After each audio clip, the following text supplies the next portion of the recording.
Phobos, অন্ধকার ছায়ার বুকে মানুষ। ফোবস, মঙ্গলের উপগ্রহ, একটি অদ্ভুত, ভয়ঙ্কর দেখানো ছোট্ট জাগত। 2 কিলোমিটার লম্বা, আলু আকৃতির এই উপগ্রহকে প্রথম দেখেছিল মানুষ দূরবীনে। কিন্তু 21 শতকের শেষ ভাগে, মানুষ যখন মঙ্গলে স্থায়ী ঘাঁটি গড়ে তুলল, তখন ফোবসকে তারা পরবর্তী পদক্ষেপ হিসেবে বেছে নিন।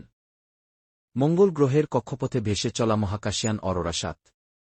এর ভেতরে আছেন 5 জন নভোচারী, কমান্ডার এলেনা, প্রকৌশলী তাকাশি, জীববিজ্ঞানী নৌরিন, ভূতত্ত্ববিদ কার্লোস এবং রোবোটিক্স বিশেষজ্ঞ রাজীব।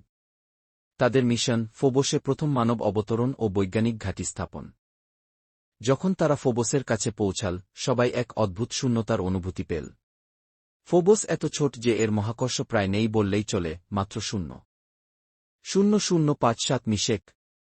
তাই অবতরণের জন্য তাদের মহাকাশযানের রকেটকে খুব সূক্ষ্মভাবে নিয়ন্ত্রণ করতে হচ্ছিল। অবতরণের মুহূর্তে জানালার বাইরে দেখা গেল একটি ভয়ঙ্কর দৃশ্য, গর্ত আর খাদে ভরা এক মৃতপ্রায় পৃথিবী। সূর্যের আলো খুব দুর্বলভাবে প্রতিফলিত হচ্ছিল এর কালো ধুলোয়। অবতরণের পর তারা বিশেষ চৌম্বক বুট পরে নামল। হাঁটার সময় যেন ভেসে যাচ্ছিল।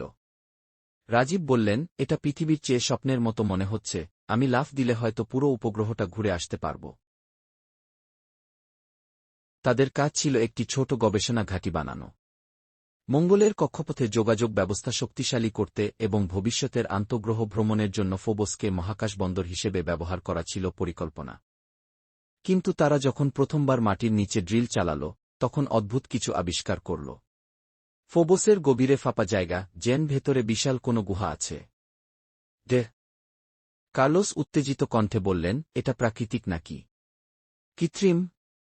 যদি ভেতরে কোনো প্রাচীন গঠন থাকে? দলটি গুহার প্রবেশপথে নামল ছোট রোবট পাঠিয়ে। ক্যামেরায় দেখা গেল অদ্ভুত সিমেট্রিক্যাল টানেল, যা প্রকৃতির তৈরি বলে মনে হয় না। নৌরিন ফিসফিস করে বললেন, যদি এটা কোনো প্রাচীন ভিনগ্রহী প্রযুক্তির অংশ হয়। তাদের মনে এক নতুন ভয় কাজ করছিল, ফোবস কি সত্যিই প্রাকৃতিক উপগ্রহ, নাকি কোনো বহু পুরনো রহস্যময় কাঠামো? মিশন তখন শুধু বৈজ্ঞানিক অভিযান থাকল না, হয়ে উঠল রহস্য উদ্ঘাটনের যাত্রা। আর ফোবস, যে এতদিন শুধু মঙ্গলের ছায়া হয়ে ঘুরে বেড়াত, হঠাৎ মানব ইতিহাসের কেন্দ্রবিন্দু হয়ে উঠল।